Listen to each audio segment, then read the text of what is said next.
Hello, I'm Raymond Go, and this is Nightline. The top stories. MACC going after agencies handling public funds.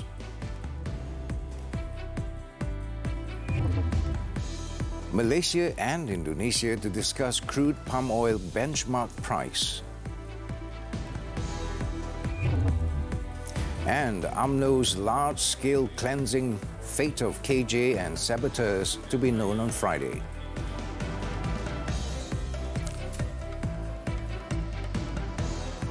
Good morning. The Malaysian Anti-Corruption Commission MACC will start looking at the impact and success of initiatives carried out by agencies handling public funds and will red flag them if they are deemed to have failed in their mission. Its Deputy Chief Commissioner of Operations, Datuk Sri Ahmad Kusairi Yahya, said there were serious leakages and misappropriation in the implementation of such programs meant to benefit the people, especially the needy.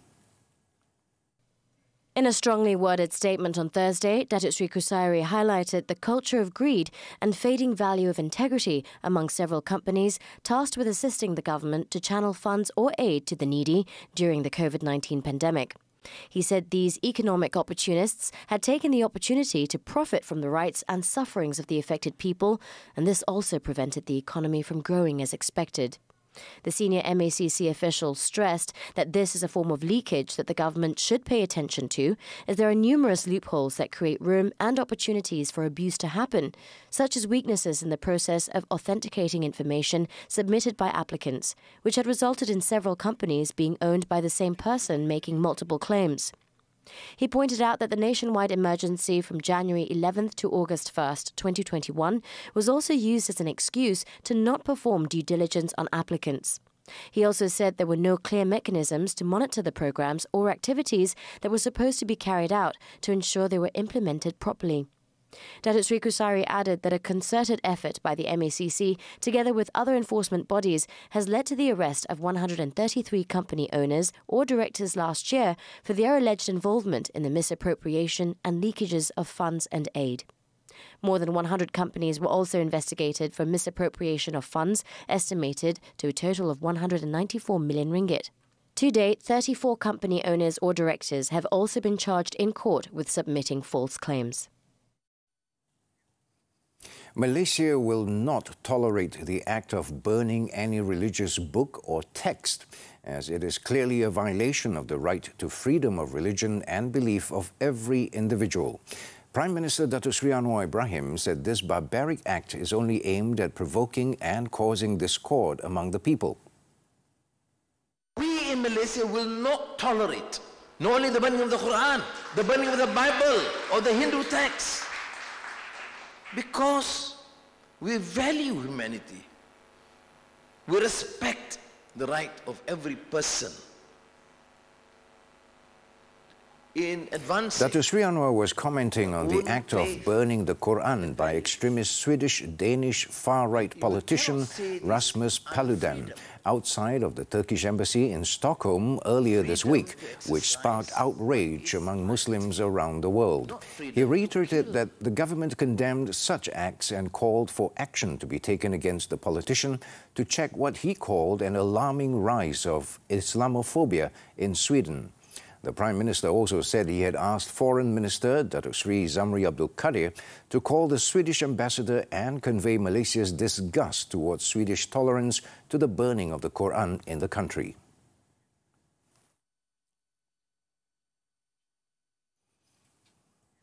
Malaysia will hold a meeting with the Indonesian government to discuss the Republic's intention to have its own crude palm oil CPO benchmark price. Deputy Prime Minister Datuk Sri Fadilah Yusof said the matter needs to be discussed jointly, as Indonesia's plans will affect the entire oil palm industry chain, not just Malaysia but also globally. Datuk Sri Fadilah, who is also the Plantation and Commodities Minister, said the meeting to resolve the matter beneficially for all parties has been proposed to take place in the second week of February. Apa pun berlaku, ianya kena dibincang secara bersama. Dan apa pun dilakukan oleh Indonesia sudah pasti ianya akan memberi kesan kepada keseluruhan rantaian bukan saja kepada Malaysia, di peringkat dunia. Sebab itu kita kena berbincang untuk melihat bagaimana ianya bukan saja memanfaatkan negara kita, bukan saja memanfaatkan pengusaha-pengusaha termasuk pekebun kecil. He said this during a media conference after attending the Plantation and Commodities Ministry's New Year Mandate ceremony in Putrajaya on Thursday. Datuk Sri Fadilah added the issue of the European Union's ban and trade barriers imposed on palm products would also be discussed when the two countries meet. Indonesian Trade Minister Zulkifli Hasan reportedly said the Republic planned to establish its CPO benchmark price before June and will no longer have to depend on Kuala Lumpur. Indonesia is the world's largest palm oil producer with almost 50 million tonnes of CPO annually. Meanwhile, Datuk Sri Fadilah revealed that labour shortages in the palm oil sector had severely impacted productivity in the industry and resulted in an estimated 20 billion ringgit loss of revenue last year. He stressed that the agri-commodity industry still needs around 63,000 foreign workers, primarily for the oil palm sector. Apa yang dah diputuskan di peringkat kabinet ialah untuk memudahkan segala proses. Dalam negara dah selesai. Cuma kita kena pastikan negara yang mengeluarkan ataupun mengeksport tenaga pekerja itu juga memudahkan proses. He added the Home Ministry and the Human Resources Ministry will hold discussions with source countries, namely Indonesia and Bangladesh, to discuss the matter and to ensure the entry of foreign workers can be carried out smoothly.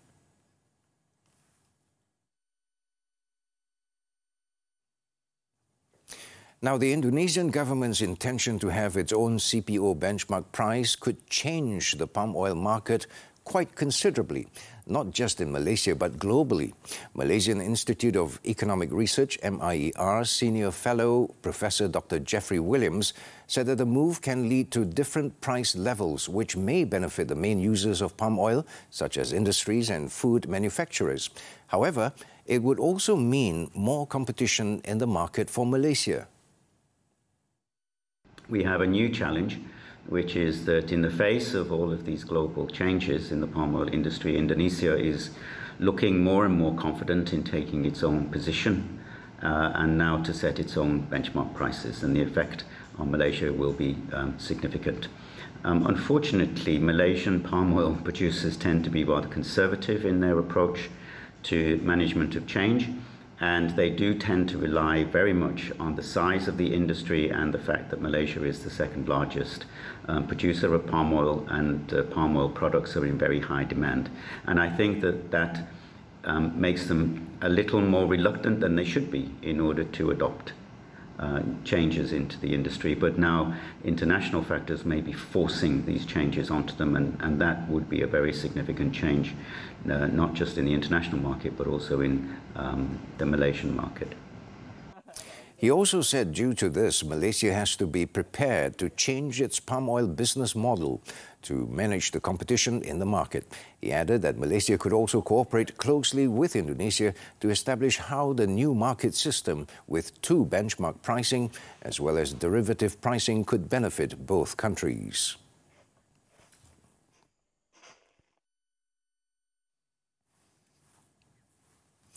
UMNO leaders who sabotage the party and candidates in the 15th January election will feel the heat on Friday.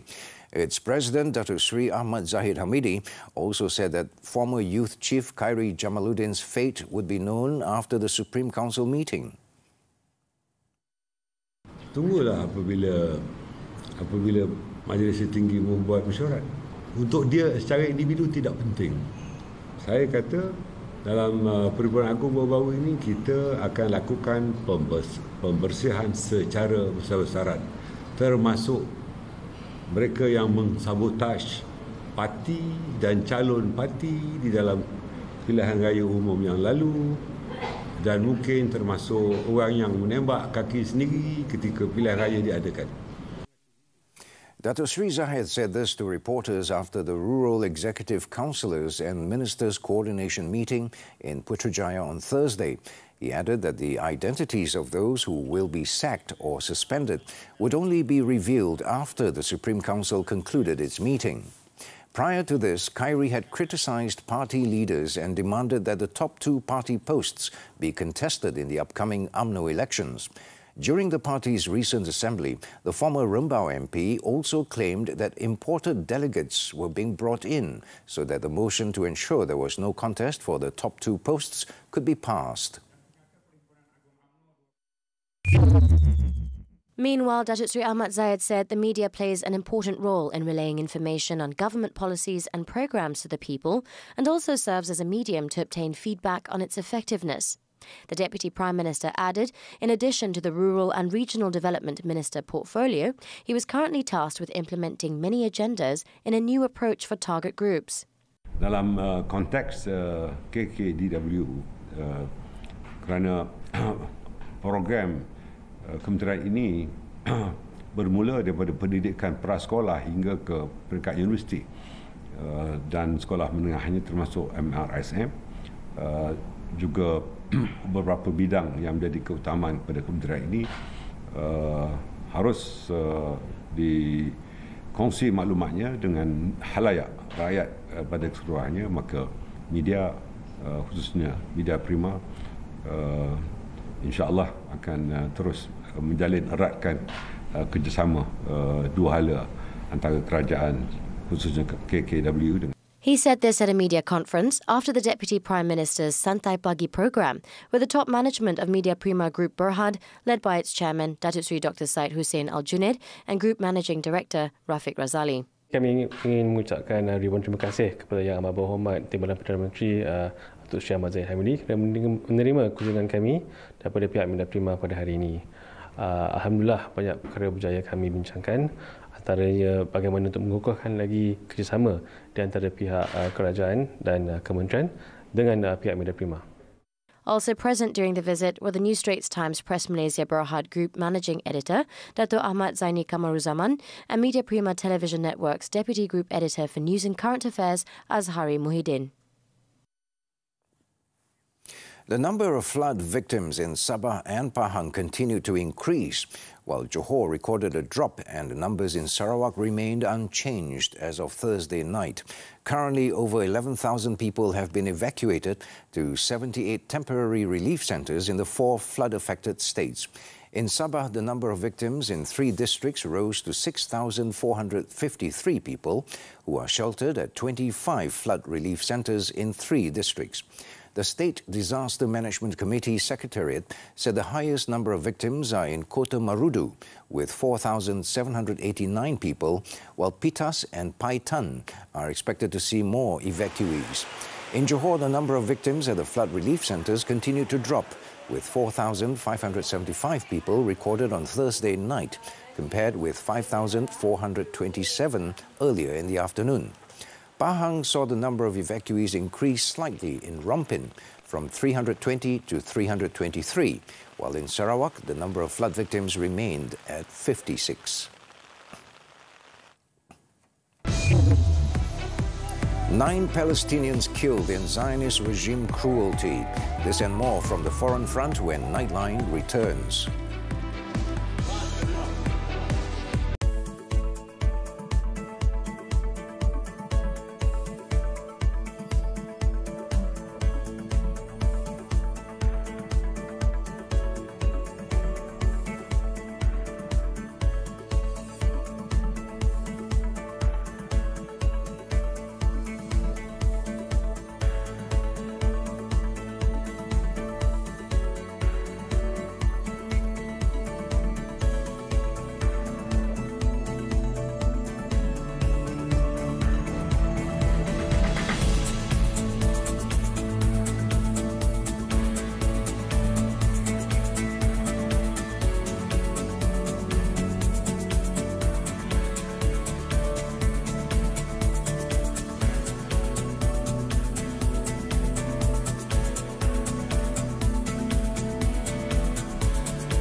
News from the foreign front now. At least 8 people, including 6 Chinese nationals, have died after a cargo ship capsized off the coast of Japan on Thursday.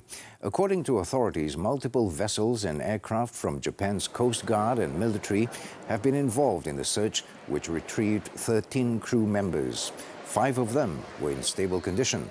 Japanese authorities did not confirm the death toll given, but stated that 9 people remain missing. So far, there was no immediate word on what caused the vessel to capsize.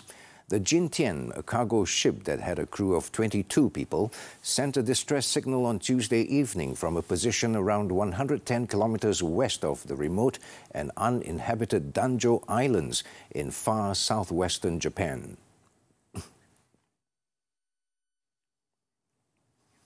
Israeli troops have killed at least 9 Palestinians and wounded over a dozen others in one of the deadliest days in the occupied West Bank since Israeli raids intensified at the start of last year.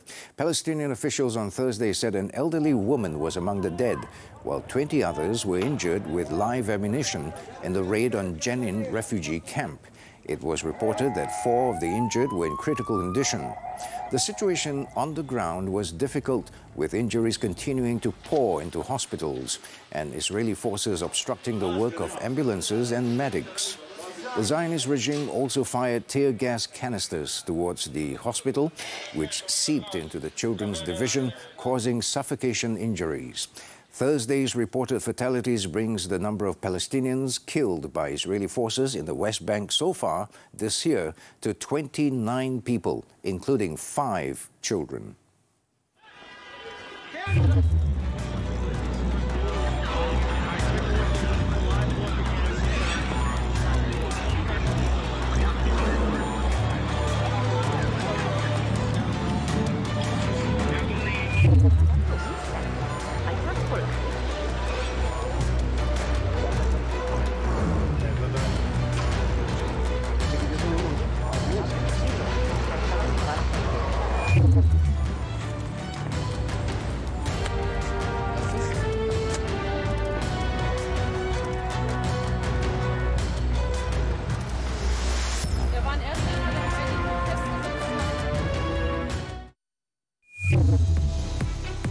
Rybakina topples Azarenka to reach first Australian Open final. Sports when we come back.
Sports tennis, the 2023 Australian Open. Elena Rybakina booked her place in her first ever women's singles final following a straight sets win over 2-time winner Victoria Azarenka of Belarus on Thursday. Wimbledon champion Rybakina was forced to battle hard before taking the first set 7-6. The second was easier for Rybakina as Azarenka lost her steam, giving Rybakina a 6-3 win and a spot in the final. Waiting for Rybakina is Aryna Sabalenka, Facing Magda Linette, the fifth-seeded Belarusian demonstrated her strength and superiority to claim a 7-6, 6-2 win. Turning to football now, the German Bundesliga. Giovanni Reina became the hero for Borussia Dortmund as he struck a late winner to help his team record a 2-1 win over Mainz. Mainz were the first to find the net when Lee Jae-sung headed home a corner kick after just 2 minutes. The lead lasted for only 2 minutes when Julian Reisen's shot took a huge deflection and found the net. Both teams had chances during the extra time to grab more goals, but Dortmund played Giovanni Reina scored the winning goal in the dying minutes, finishing off a corner kick for a 2-1 win. With the result, Dortmund stood in 5th place with 31 points, while Mainz stuck in 12th.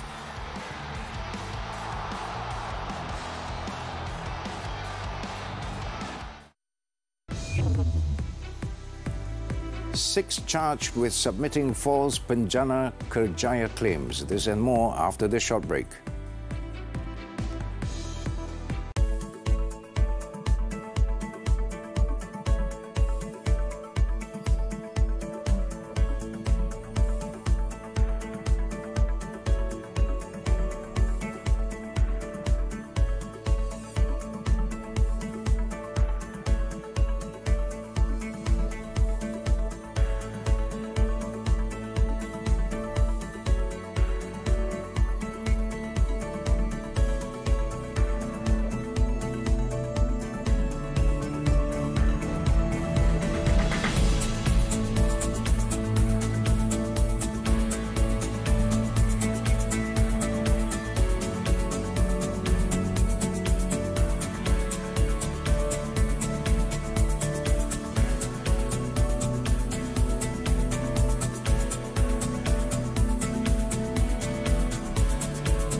Welcome back.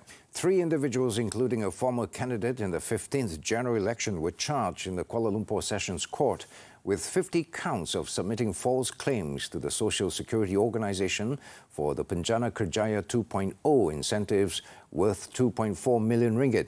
The accused, 54-year-old Datuk Muhammad Ridzuan Abdullah, 24-year-old Lee Hong Rong, and 35-year-old Raymond Sim pleaded not guilty to the charges. Datuk Ridzuan was charged with 12 counts involving the submission of employee verification forms for the recruitment incentive program to claim incentives amounting to 378,000 ringgit between March 2nd and April 2nd, 2021. In the same court, Lee was charged with 31 counts involving submitting documents containing false statements from April 23rd to June 21st of the same year to claim almost 1.9 million ringgit. While Raymond pleaded not guilty to 7 charges involving submitting false claims worth 153,200 ringgit. The court allowed Datuk Ridzuan and Lee bail at 25,000 ringgit each with 1 surety, along with the additional condition that their passports are withheld and they must report to the MACC office once a month until the disposal of the case, while Raymond was allowed bail at 30,000 ringgit with similar conditions. The court set February 28th and March 3rd for remention of both cases.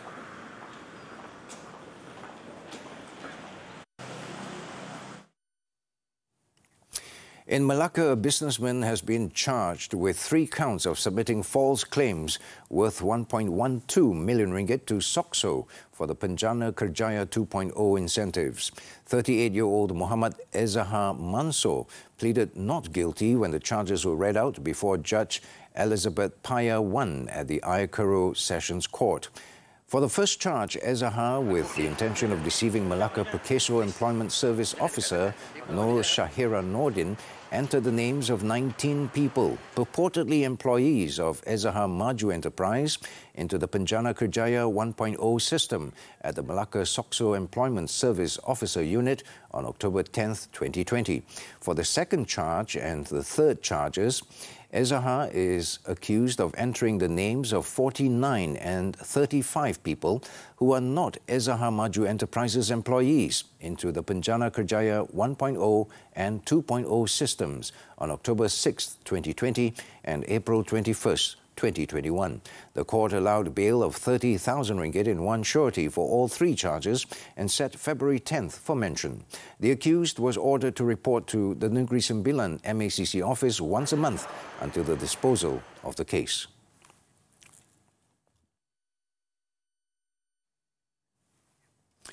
In Pahang, two traders were jointly charged at the Kuantan Sessions Court with submitting Penjana Kerjaya false claims amounting to more than 43,000 ringgit 3 years ago. The accused, 36-year-old Arabath Ali Arul Alavuddin and 62-year-old Muhammad Ismail RP Muhammad Ibrahim, pleaded not guilty before Judge Dato' Ahmad Zamzani Muhammad Zain. On the first count, the duo were jointly charged with submitting false application for Penjana Kerjaya incentive amounting to 27,200 ringgit. And in the second charge, the duo were accused of submitting another false application to obtain 16,400 incentive.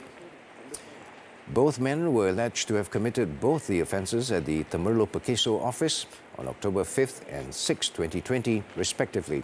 The judge fixed 18,000 ringgit bail for each of the accused and ordered them to surrender their passports to the court until the conclusion of their cases. February 27th has been fixed for mention of the case.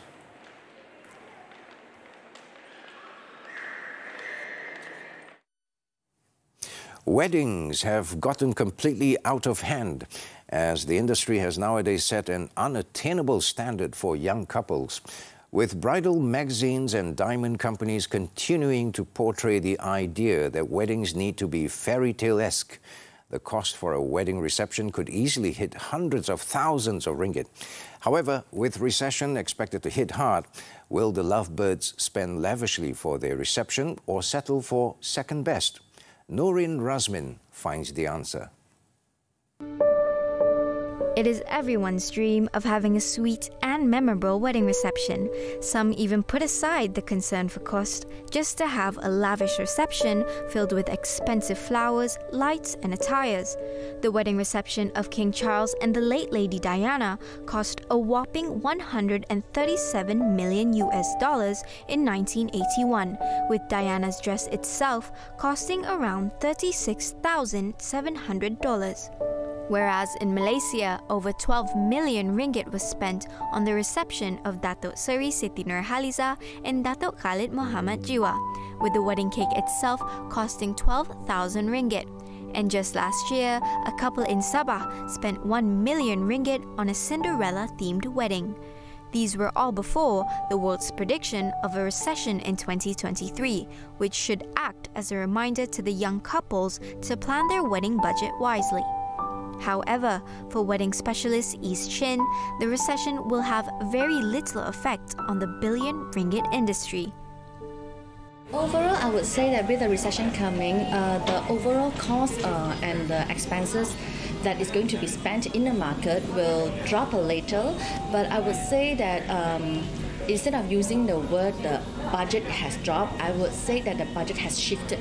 After COVID and with the recession coming, the quantity of wedding reception will definitely decrease.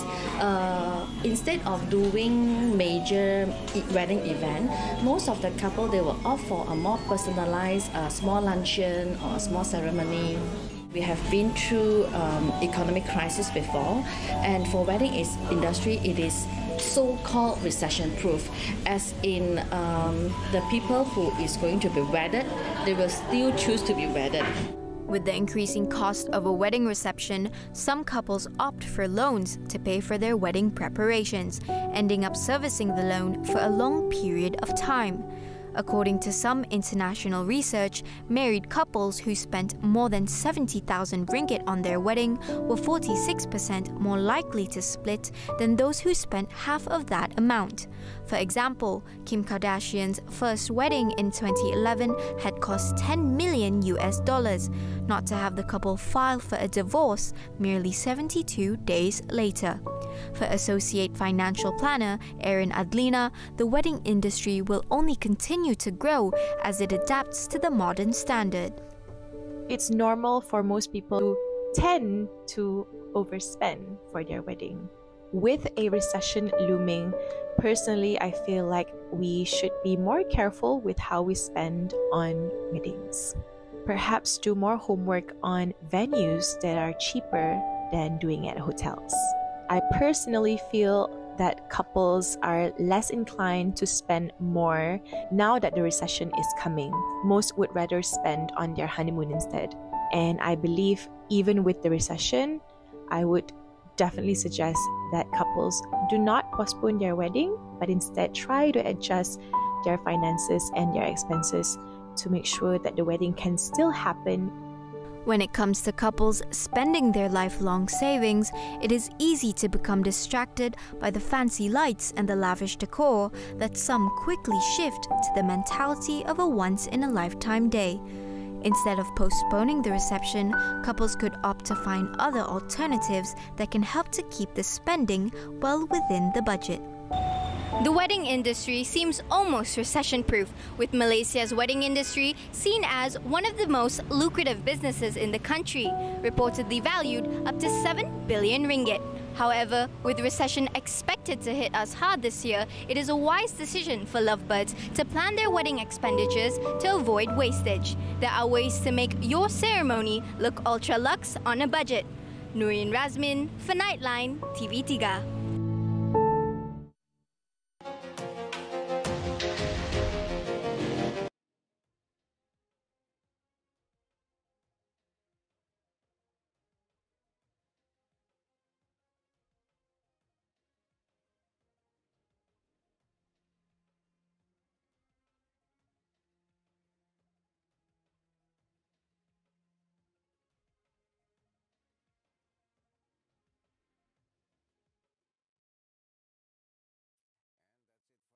For the past half hour, you've been tuning to Nightline. Before we leave, let's take a look at this Brazilian highliner who walked 510 meters on a high line between two buildings in Sao Paulo at a height of 114 meters, beating the record of the longest crossing in an urban area in the Americas. With that, I'm Raymond Goh. Thank you for tuning in and take care.